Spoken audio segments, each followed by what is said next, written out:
नमस्कार दोस्तों। तो आप सभी का एक और नई वीडियो में स्वागत है। तो आज के इस सेशन में दोस्तों हम जो हॉस्टल वार्डन में बाल मनोविज्ञान का सिलेबस रखा गया है उसके बारे में हम अध्ययन करेंगे। तो आज की क्लास बहुत ही महत्वपूर्ण होने वाला है क्योंकि इसमें से टोटल 14 अंक का क्वेश्चन पूछा जाएगा, 14 नंबर का होगा दोस्तों। देखिए, सबसे पहले खेल और शिक्षा योगा मूल शिक्षा से 4 अंकों का क्वेश्चन इसी में से पूछा जाएगा। इसके अंतर्गत शिक्षा, नवाचार, शैक्षणिक योजना से रिलेटेड क्वेश्चन, शैक्षणिक अधिनियम, छात्रावास प्रबंधन आदि इसमें शामिल होंगे दोस्तों। और इसके बाद शिक्षा एवं मनोविज्ञान है, उसमें से केवल 10 अंकों का ही क्वेश्चन पूछा जाएगा। बुद्धि एवं व्यक्तित्व की अवधारणा, समावेशी शिक्षा, सृजनात्मक एवं वैविध्य विभिन्नता, निर्देशक परामर्श, ऐसे ही बहुत सारे क्वेश्चन इससे रिलेटेड पूछा जाएगा। यानी से इस चैप्टर से टोटल 14 अंक आने वाला है दोस्तों। तो इसको आप बहुत अच्छी तरह से पढ़ कर जाना है क्योंकि हमारा जो स्कोरिंग सब्जेक्ट हैं वो यही है, इसी में अच्छे खासे हम प्राप्त कर सकते हैं। तो इसको हम बिल्कुल शुरू से लेकर अंत तक पढ़ेंगे, बेसिक से लेकर एडवांस तक। और जस्ट मैं थ्योरी के बाद आपको इससे रिलेटेड MCQ का क्वेश्चन कराऊंगा और इससे रिलेटेड टेस्ट भी चल रहे हैं दोस्तों, जिसका लिंक मैं डिस्क्रिप्शन बॉक्स में दे दूंगा। वहां पर जाकर के आप डेली हर सब्जेक्ट का जितना क्वेश्चन आने वाला है उससे रिलेटेड मैं वहां पर टेस्ट देता हूं। तो वहां पर जाकर के अपना जो टेस्ट है और दिला लीजिए। और कितना नंबर आ रहा है उसको टेलीग्राम के माध्यम से आप हमें कमेंट में बता सकते हैं दोस्तों, और हमें यह भी पता चलेगा कि आपका तैयारी कैसा है। तो बिना टाइम वेस्ट किए चलते हैं हम अपने प्रश्न की ओर, यानी कि हमारे थ्योरी की दोस्तों। तो आज की जो सेशन है हम थ्योरी का सेशन रखेंगे, इसके बाद हम MCQ करेंगे। देखिए दोस्तों, खेल और शिक्षा, योग शिक्षा, मूल शिक्षा जो चैप्टर 1 है। और मैं आपको बताना चाहूँगा दोस्तों, ये जो PDF हैं ये हरिराम पटेल की बुक है दोस्तों, उसका मैं आपको सॉल्यूशन करा रहा हूँ और इसका PDF मैं टेलीग्राम में दे दूँगा, वहाँ पर जाकर के इसे पढ़ लेना। देखिए, खेल और शिक्षा से रिलेटेड हम टॉपिक पढ़ेंगे। भारत के विभिन्न शिक्षा से संबंधित आयोग, यानी कि भारत की जो शिक्षा है दोस्तों उससे संबंधित कौन कौन से आयोग बना है, कब बना है, किस कारण बना है, उसको हम पूरा डिटेल से समझेंगे। भारत में स्वतंत्रता पूर्व बनी शिक्षा समिति आयोग, यानी कि स्वतंत्रता से पहले कौन कौन से शिक्षा आयोग बना है उसके बारे में यहाँ पर दिए गए हैं। देखिए, सबसे पहला दोस्तों कलकत्ता विश्वविद्यालय परिषद जो कि 1818 में बना था। कलकत्ता विश्वविद्यालय जो कि 1818 में बना था। इससे पहले मैं और टॉपिक यहाँ पर ऐड करना चाहता हूँ दोस्तों, आप देख लीजिएगा, मैं बता रहा हूँ। देखिए, इससे पहले और 1781 में वारेन हेस्टिंग के द्वारा कलकत्ता मदरसा का विकास किया गया था, यानी कि समिति बनाई गई थी। 1781 में वारेन हेस्टिंग के द्वारा वारेन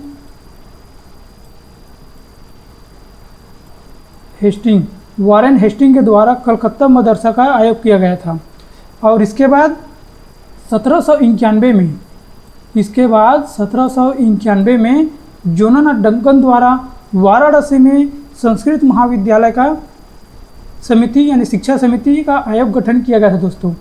1781 में वारेन हेस्टिंग द्वारा कलकत्ता मदरसा का और 1791 में जोनाथन डंकन द्वारा वाराणसी में संस्कृत महाविद्यालय का आयोग का गठन किया गया था, ये याद रख लेना है। और 1813 का दोस्तों जो चार्टर एक्ट है वो शिक्षा के सरकार के उद्देश्य के लिए बनाया गया था, जिसे लॉर्ड मिंटो प्रथम ने इस एक्ट को चालू किया गया था। और उसके बाद आता है कलकत्ता विश्वविद्यालय परिषद जो कि 1818 में आयोग का गठन किया गया था। उसके बाद चार्ल्स वुड समिति 1854 में गठन किया गया था। चार्ल्स वुड समिति को 1854 में गठन किया गया था। इसे भारतीय शिक्षा का मैग्ना कार्टा भी कहा जाता है। यानी कि आपको यह पूछे दोस्तों कि भारतीय शिक्षा का मैग्ना कार्टा किसे कहा जाता है, तो आपका आंसर होगा चार्ल्स वुड समिति। चार्ल्स वुड समिति को ही इसे भारतीय शिक्षा का मैग्ना कार्टा भी कहा जाता है। ये इंपॉर्टेंट है दोस्तों शिक्षा की दृष्टि से। और ये 1854 में इसका गठन किया गया था। उसके बाद आती हैं हंटर शिक्षा आयोग। जो कि 1882 से 83 में इसका गठन किया गया था। 1882 से 1983 में इसका गठन किया गया था, जो कि भारत में पहली महिला शिक्षा का विकास हुआ। यानी कि भारत में पहली महिला शिक्षा का विकास 1882 से 83 में हुआ, जिसे हंटर शिक्षा आयोग कहा गया है दोस्तों। और इसके बाद आते हैं सर थॉमस रेल आयोग। सर थॉमस रेल आयोग ये 1902 में इसका गठन किया गया था। इसी आदेश की रिपोर्ट पर 1904 में भारतीय विश्वविद्यालय अधिनियम पारित किया गया। यानी सर थॉमस रेल आयोग के गठन के साथ रिपोर्ट पर 1904 में भारतीय विश्वविद्यालय अधिनियम पारित किया गया था। उसके बाद आते हैं सैंडलर आयोग। सैंडलर आयोग दोस्तों 1917 में गठन किया गया था। सैंडलर आयोग 1917 में गठन किया गया था क्योंकि स्कूली शिक्षा 12 वर्ष करने का सुझाव दिया। और इस आयोग के तहत यानी सैंडलर आयोग के तहत 1917 में स्कूली शिक्षा को 12 वर्ष करने का सुझाव दिया गया। उसके बाद आते हैं हार्टोग समिति।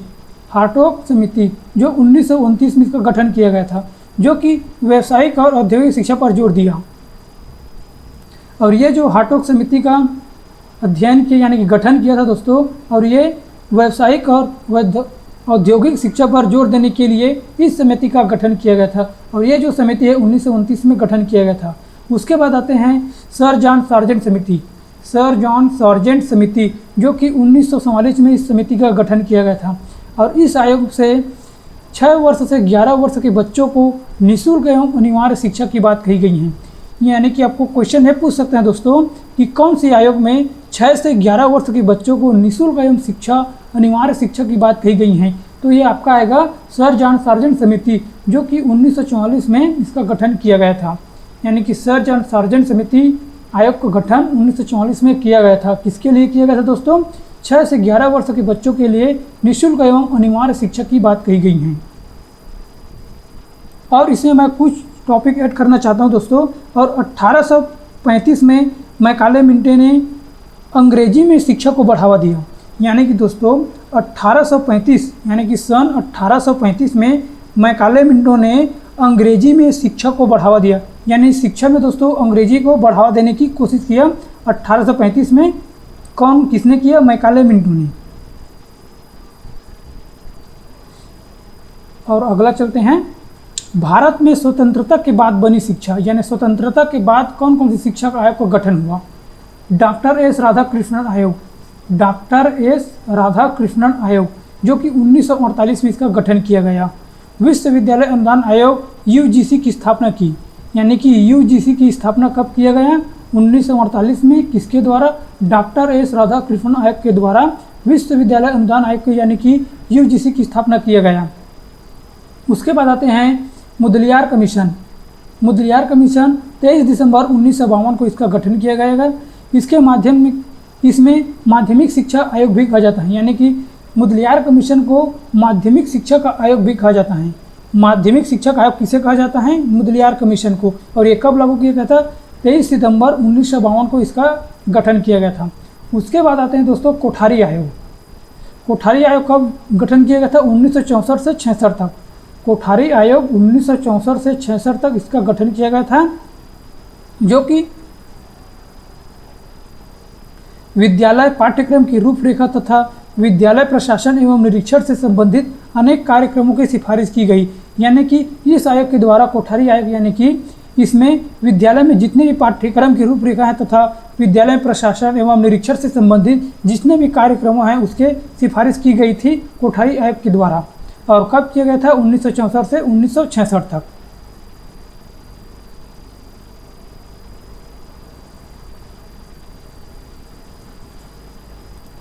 देखिए दोस्तों, इस 4 से ऊर्ध्व समिति में मैं एक और टॉपिक ऐड करना चाहता हूं। देखिए, जो 1854 में इसका गठन किया गया था, जिसमें भारत के गवर्नर जनरल लॉर्ड डलहौजी ने, यानी कि भारत के जो गवर्नर हैं जनरल लॉर्ड डलहौजी को एक डिस्पैच भेजा। किसने भेजा? सर चार्ल्स वुड ने भारत के गवर्नर जनरल लॉर्ड डलहौजी को एक डिस्पैच भेजा, जिसमें कहा गया है कि भाषा को सुझाव दिया गया है भारत में, जिसे शिक्षा का मैग्ना कार्टा कहा गया है। और कौन कौन से सुझाव दिए गए हैं? देखिए, पहले प्राथमिक विद्यालय के लिए स्थानीय भाषा होना चाहिए। पहला, प्राथमिक भाषा के लिए स्थानीय भाषा होना चाहिए। और हाई स्कूल के लिए एंग्लो वर्नाकुलर भाषा होना चाहिए और कॉलेज स्तर के लिए शिक्षा का माध्यम अंग्रेजी होना चाहिए। ये इन तीनों को सुझाव दिया। किसने दिया? सर चार्ल्स वुड ने 1854 में। किसे दिया? भारत के गवर्नर जनरल लॉर्ड डलहौजी को एक डिस्ट्रेस भेजा दोस्तों। और इसके बाद हम अगले टॉपिक की चलते हैं, औपचारिकता के शिक्षा। औपचारिक एवं अनौपचारिक शिक्षा के अतिरिक्त बालक के पूर्व के अनुभव पर आधारित जो शिक्षा विद्यालय के बाहर प्राप्त की जाती हैं, यह औपचारिक शिक्षा कहलाता है। यानी कि दोस्तों जो शिक्षा विद्यालय हैं उससे बाहर जो शिक्षा प्राप्त की जाती हैं वह एक औपचारिक शिक्षा है। यानी कि क्लास के बाहर, स्कूल से बाहर जो शिक्षा ली जाती हैं वो औपचारिक शिक्षा कहलाता है। औपचारिक शिक्षा आपस में वातावरण में स्वतः सीखने पर निर्भर करता है। इसमें किसी भी नियम क्रमबद्धता की आवश्यकता नहीं होती है। औपचारिकतर शिक्षा को सिद्धार्थ, युवा, बाल, प्रौढ़ कोई भी अपने वातावरण में ही सीख सकता है।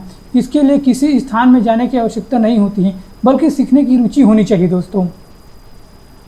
और सतत शिक्षा, सतत शिक्षा का तात्पर्य छात्रों द्वारा कुल साक्षरता अभियानों या गैर औपचारिक शिक्षा कार्यक्रम के माध्यम से अर्जित साक्षरता कौशल को रोकने और निश्चित करने के लिए बुनियादी साक्षरता का निरंतर से हैं।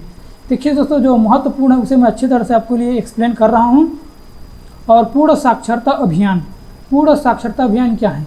पूर्ण साक्षरता भारत कार्यक्रम राष्ट्रीय साक्षरता मिशन की एक श्रृंखला में नवीनतम कड़ी है। देखिए दोस्तों, पूर्ण जो साक्षरता भारत है जिसमें कार्यक्रम राष्ट्रीय साक्षरता मिशन की श्रृंखला में नवीनतम कड़ी है, जो राष्ट्रीय साक्षरता मिशन की स्थापना 5 मई 1998 को तत्कालीन प्रधानमंत्री राजीव गांधी ने की थी। देखिए,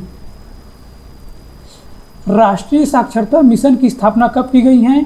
5 मई 1988 को की गई है। जो पूर्ण साक्षरता अभियान है जिसका राष्ट्रीय साक्षरता मिशन की स्थापना 5 मई 1988 को राजीव गांधी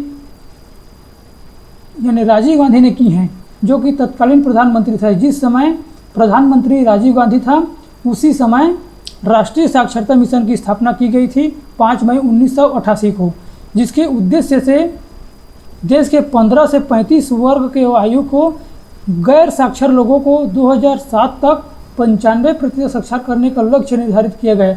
यानी कि दोस्तों इस राष्ट्रीय साक्षरता मिशन का स्थापना इसलिए किया गया था कि देश के 15 से 35 वर्ग के आयु के बच्चे को, यानी कि व्यक्ति को, साक्षर लोगों को 2007 तक 95%, यानी कि 2007 तक 95% साक्षर करने का लक्ष्य निर्धारित किया गया था इस राष्ट्रीय साक्षरता मिशन के तहत। जो पूर्ण साक्षरता अभियान का प्रेषण वाक्य शिक्षा से कभी भी दूर मत रहना, तुम मानो यह कहना है।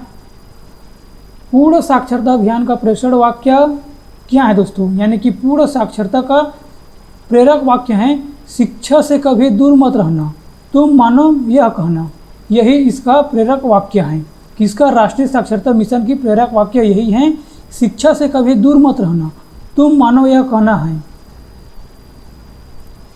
इसके बाद आते हैं नव भारत साक्षरता का कार्यक्रम राष्ट्रीय शिक्षा नीति 2020 की सिफारिशों के अनुरूप केंद्र सरकार की एक योजना है, जिसके अंतर्गत स्थानीय भाषा में नव साक्षरों के प्राथमिक स्तर को पढ़ने लिखने पर ध्यान दिया जाता है, जिसमें मुख्य 5 घटक होते हैं: सतत शिक्षा, व्यावसायिक कौशल, बुनियादी शिक्षा, प्राथमिक साक्षरता और महत्वपूर्ण जीवन कौशल।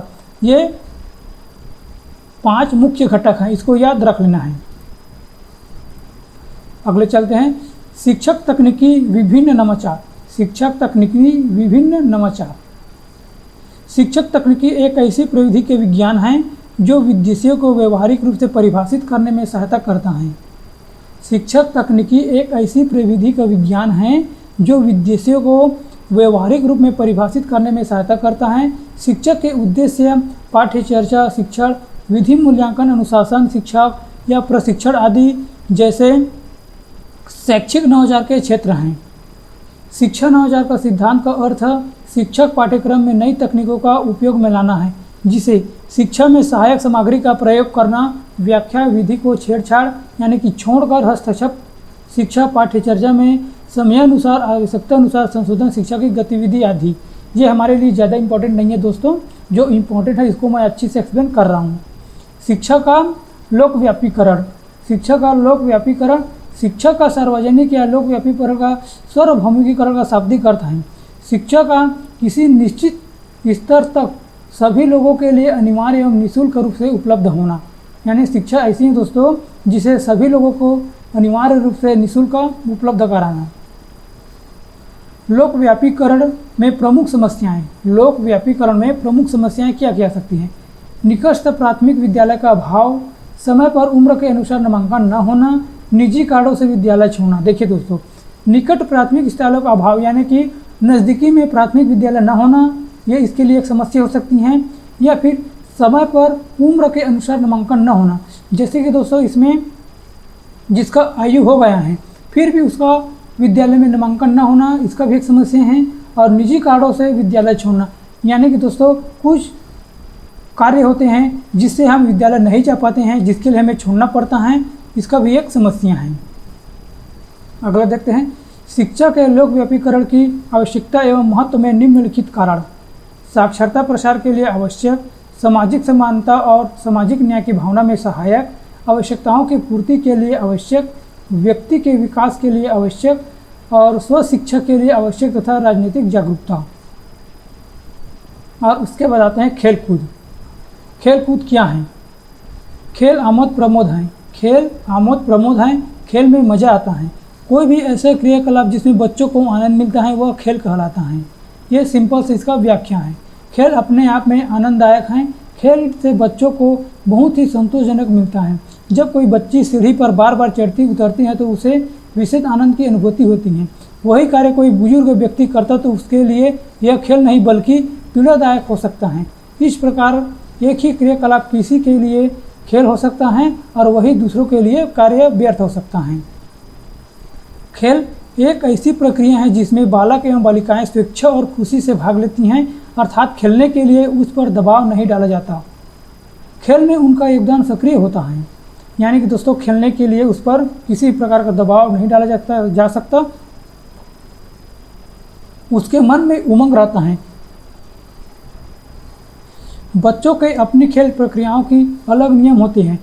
यदि किसी व्यक्ति द्वारा हस्तक्षेप या बदलाव किए जाते हैं तो बच्चे उसे पसंद नहीं करते हैं, यानी कि बच्चे अपने खेल के लिए एक अलग नियम बनाया होता है दोस्तों। उसमें अगर कोई बच्चा छेड़छाड़ करता है तो उसे पसंद नहीं करते, यानी कि नियम में जो बदलाव करते हैं उसे पसंद नहीं करते हैं। बच्चों के खेल क्रियाओं के बारे में एक महत्वपूर्ण दृष्टिकोण यह है कि खेल खेल में बच्चा वयस्कों की भूमिका निभाने के लिए तैयार हो जाते हैं। बच्चे खेल द्वारा बहुत कुछ सीखते हैं और खेल से ही विकास होती हैं, यानी कि जो बच्चे दोस्तों खेल खेल में ही बहुत अच्छी शिक्षा प्राप्त भी कर लेते हैं और उसका विकास भी होती रहती हैं। विभिन्न अध्ययनों में एवं शोध से यह प्रमाणित होता है कि जो बच्चे खेल से वंचित होते हैं अथवा अवसर और प्रेरणा नहीं मिलती है, वे विकास के हर क्षेत्र में पिछड़ जाते हैं। उदाहरण के लिए अनाथालय और इसी प्रकार के संस्थाओं में रहने वाले बच्चों को अवलोकन द्वारा प्रमाण मिले हैं। खेल का विकास पर प्रभाव एवं मनोविश्लेषणात्मक दृष्टिकोण। खेल आनंद और स्वतंत्रता का स्रोत हैं। मनोवैज्ञानिकों का यह मानना है कि खेल बच्चों में स्वस्थ शरीर के साथ साथ स्वस्थ मानसिकता का भी विकास करता है। स्मानेस्की और वोफात्य के अनुसार नाट्य खेल के विकास को संख्यात्मक और सामाजिक विकास के अलावा स्कूल संबंधित कौशलों को भी लाभ पहुंचाता है। मैन्युलेको और स्टोमिना के अनुसार अधिगमन की अन्य गतिविधियों की अपेक्षा खेल के दौरान बच्चों के मानसिकता कौशल उच्चतर स्तर होते हैं। अन्य दिनों की अपेक्षा खेल के समय पर बच्चों का आत्मनियंत्रण उच्चतर स्तर पर पहुंच जाता है। एरिक्सन और अना फ्राइड के अनुसार, देखिए दोस्तों ये जो नाम है इसको याद रख लेना है। इसने बोला है कि खेल अपूर्ण इच्छाओं का स्थापना एवं अतीत के भयावह अनुभव के मुक्ति का मार्ग होता है। और खेल की प्रमुख विशेषताएं। सभी खेलों को एक प्रमुख गतिविधि नहीं माना जाता क्योंकि हर प्रकार का खेल में वर्गवार विकास का प्रोत्साहन नहीं करता। सीखने के लिए बच्चों को तैयार किए जाने वाले खेल की प्रमुख विशेषताएं हैं। समय का विस्तारित ढांचा, परस्पर गुथी हुई जटिल अंतर्वस्तु, गुथी हुई जटिल भूमिकाएं, प्रतीकात्मक प्रस्तुत की प्रतीकात्मक कार्य, खेल कल्पनाशीलता और सृजनात्मक को बढ़ावा देना, खेल शारीरिक और क्रियात्मक विकास को बढ़ावा देना, खेल भाषाई विकास में सहायता होता है। खेल द्वारा बच्चे सामाजिक होना सीखते हैं, यानी कि खेल द्वारा बच्चे ही सामाजिक होना सीखते हैं। खेल भावनात्मक विकास में सहायक होता है। और खेलों के प्रकार, खेलों के कौन कौन से प्रकार हो सकते हैं? बच्चों के खेलों क्रियाओं को कई प्रकार वर्गीकृत किया जा सकता है, जिनमें से प्रमुख बाहरी और भीतरी खेल, इंडोर इन आउटडोर गेम। जैसा कि नाम से ही स्पष्ट है कि घर में खेले जाने वाले खेल भीतरी खेल होते हैं एवं खुले मैदान में खेले जाने वाले खेल बाहरी खेल होते हैं। व्यक्तिगत एवं सामूहिक खेल, जब व्यक्ति किसी खेल को स्पर्श में बालक बालिकाएं किसी टीम में व्यक्तिगत तौर पर शामिल होती हैं तो इसे व्यक्तिगत अथवा एकल खेल कहा जाता है। जब किसी टीम में 2 या 2 से अधिक बच्चे समूह में साथ होते हैं तो उसे सामूहिक खेल कहते हैं। मुक्ति और संरचनात्मक खेल, ऐसे खेल जिनमें बच्चों को खेल क्रियाओं में बदलने की स्वतंत्रता होती है, मुक्ति खेल कहलाते हैं। ऐसे खेल दोस्तों जिसमें बच्चों को खेलने के लिए जो क्रियाओं होती हैं उसे बदलने के लिए स्वतंत्रता होती है, उसे मुक्त खेल कहते हैं। तथा ऐसे खेल जिनके नियम वाली परियोजना द्वारा तय किए जाते हैं, जिसे संरचनात्मक खेल कहते हैं। मुक्ति खेल जिज्ञासा और पहल को बनाया जाता है। संरचनात्मक खेल में पालनकर्ता बालक बालिकाओं का ध्यान कुछ विषय पहलू की ओर आकर्षित रखती हैं। अगला, ओजस्वी एवं शांत खेल, ऐसे खेल जिसमें अधिक ऊर्जा की आवश्यकता होती है, अर्थात शारीरिक क्रिया की आवश्यकता होती है, जैसे भागने कूदने उछलने वाले खेल को ओजस्वी खेल कहते हैं। इसके विपरीत ऐसे खेल जिनमें कम ऊर्जा की आवश्यकता होती हैं, जैसे चित्र बनाना, ताश के पत्ते में मकान बनाना इत्यादि, शांत खेल होते हैं। संवेदी क्रियात्मक और प्रतिक्रियात्मक खेल, ऐसे खेल जिनमें इंद्रिय संलग्न होती है और मांसपेशियों के समन्वय की आवश्यकता होती है, संवेदी क्रिया खेल कहलाती हैं। तथा यदि खेल में वस्तुओं और लोगों को प्रतीकात्मक रूप में उपयोग करने की ज्ञानात्मक योग की आवश्यकता होती है, ऐसे खेल को प्रतीकात्मक खेल कहते हैं। ओजस्वी एवं शांत खेल, ये रिपीट हो गया दोस्तों 4 और 5, और ये भी से मतलब ये रिपीट हो गया है। अगला देखते हैं, अगला टॉपिक आ गए हम योग एवं उपलब्धियां। शारीरिक शिक्षा अभ्यास के रूप में योग का मूल उद्देश्य बच्चों और किशोर में समाज के पूरे विकास को बढ़ावा देना। योग एक भारतीय दार्शनिक दर्शन है जो अच्छे व्यवहार और आदतों को विकसित करने के लिए शरीर के साथ काम करने की आवश्यकता पर जोर देता है। योग का महत्व, योग का क्या क्या महत्व है? योग के माध्यम से कोई भी व्यक्ति पूर्ण रूप से निरोग रह सकता है, यानी कि योग के माध्यम से दोस्तों, यानी कि जो व्यक्ति रहते हैं वो डेली योग करते हैं, उसमें कोई भी व्यक्ति रोग नहीं रह सकता, वो केवल निरोग रहता है। योग से हमें बहुत ही महत्वपूर्ण लाभ मिलता है तथा सफल, स्वस्थ तथा शांतिपूर्वक से अपने जीवन का निर्वाह कर सकता है। यानी कि योग के माध्यम से दोस्तों कोई भी व्यक्ति पूर्ण रूप से निरोग रह सकता है तथा सफल तथा स्वस्थ तथा शांतिपूर्वक से अपने जीवन का निर्वहन कर सकता है। योग मन, शारीरिक और आत्मा की एकता को सक्षम बनाता है। यानी कि योग रहती हैं वो, यानी कि हम डेली योग करते हैं दोस्तों, तो मन, शरीर, आत्मा को एकता को सक्षम बनाता है, यानी कि शांत रखता है। योग बेहतर पाचन तंत्र प्रदान करती हैं।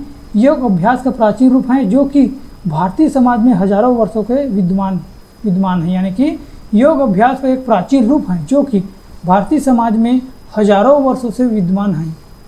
अंतर्राष्ट्रीय योग दिवस, वर्ष 2014 में अंतर्राष्ट्रीय योग दिवस की अवधारणा प्रधानमंत्री नरेंद्र मोदी द्वारा प्रस्तुत की गई थी। ये इम्पॉर्टेंट है। अंतर्राष्ट्रीय योग दिवस कब प्रस्तुत की गई थी और किसके द्वारा प्रस्तुत की गई थी?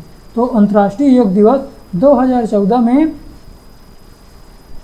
प्रधानमंत्री नरेंद्र मोदी द्वारा प्रस्तुत की गई थी और वर्ष 2015 में पहली बार 21 जून को अंतर्राष्ट्रीय योग दिवस मनाया गया। देखिए दोस्तों, वर्ष 2014 में अंतर्राष्ट्रीय योग दिवस की अवधारणा प्रधानमंत्री नरेंद्र मोदी द्वारा प्रस्तुत की गई थी, यानी कि इसके बारे में बात की गई थी। उसके बाद वर्ष 2015 में पहली बार 21 जून को अंतर्राष्ट्रीय योग दिवस मनाया जाता है। ये इम्पॉर्टेंट है, ये दोनों टॉपिक, इसको याद अच्छी तरह से रख लेना है। उसके बाद स्वच्छता एवं शाला प्रबंधन।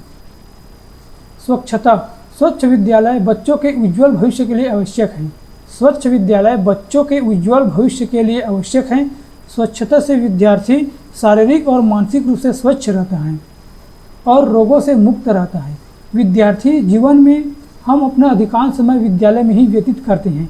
जो विद्यार्थी होते हैं वो अपना अधिकांश समय विद्यालय में ही व्यतीत करते हैं, जिसके तरफ से अच्छे से स्वच्छता बनाए रखते हैं, और जो स्वच्छता रहती है वो उज्ज्वल भविष्य के लिए आवश्यक होती हैं। इसलिए हमारा विद्यालय स्वच्छ होना बहुत ही आवश्यक है। वर्ष 2014 में शिक्षा मंत्रालय भारत सरकार द्वारा स्वच्छ विद्यालय की शुरुआत की गई। यानी कि 2014 में दोस्तों शिक्षा मंत्रालय के द्वारा भारत सरकार द्वारा स्वच्छ भारत स्वच्छ विद्यालय की शुरुआत की गई। ये एक जो मिशन है जिसे 2014 में किया गया था, कौन सा मिशन? स्वच्छ भारत स्वच्छ विद्यालय की शुरुआत की गई थी, ताकि भारत के सभी स्कूलों में लड़कों और लड़कियों के लिए अलग अलग कार्यक्रम शौचालय की सुविधा हो सकती है। अगला, शाला प्रबंधन। शाला प्रबंधन एक विशेष प्रक्रिया है जिसका कार्य विद्यालय के मानवीय एवं भौतिक संसाधनों को ऐसी गतिशील संगठन इकाई में परिवर्तित करता है जिसके द्वारा उद्देश्यों की पूर्ति की जा सके। शाला प्रबंधन की आवश्यकता। विद्यालय के कार्य का सुचारू रूप से चलाने के लिए विद्यालय प्रबंधन की आवश्यकता होती है। विद्यालय एक सामाजिक संस्था है जिसे एक विशेष उत्तरदायी का निर्वहन करना पड़ता है। प्रत्येक संस्था से अपने लक्ष्य और आदर्श होते हैं। उनकी सफलतापूर्वक प्राप्ति के लिए उचित प्रबंधन की आवश्यकता होती है। और देखते हैं प्रभावपूर्ण विद्यालय प्रबंधन का महत्व। प्रभावपूर्ण विद्यालय का प्रबंधन का महत्व। लक्ष्य निर्धारण तथा योजना, विद्यालय सामग्री तथा दक्षतापूर्ण आयोग, अध्यापक वर्ग के व्यक्तित्व के प्रति आदर और अध्यापकों की व्यावसायिक उन्नति। तो दोस्तों आज के लिए बस हम इतनी ही टॉपिक पे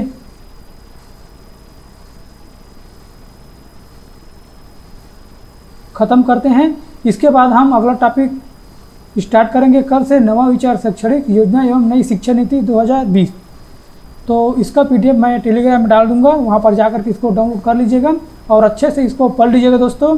और अगर आप मेरे इस चैनल को सब्सक्राइब नहीं किया तो प्लीज़ सब्सक्राइब कर लीजिएगा, ताकि आपका एक सब्सक्राइब मेरे लिए एक मोटिवेशन है दोस्तों, और आगे की वीडियो बनाने के लिए अच्छी कॉन्फिडेंस से वीडियो को बना सकते हैं। तो प्लीज़ लाइक एंड सब्सक्राइब कर दीजिएगा दोस्तों। आगे क्लास कल करेंगे, यानी कि आगे का जो टॉपिक है उसको हम कल करेंगे, और इसका जो MCQ है उसके बारे में भी मैं वीडियो अपलोड करूँगा। तो आज के लिए बस इतना ही दोस्तों, मिलते हैं अगले वीडियो पर। Thank you and so much.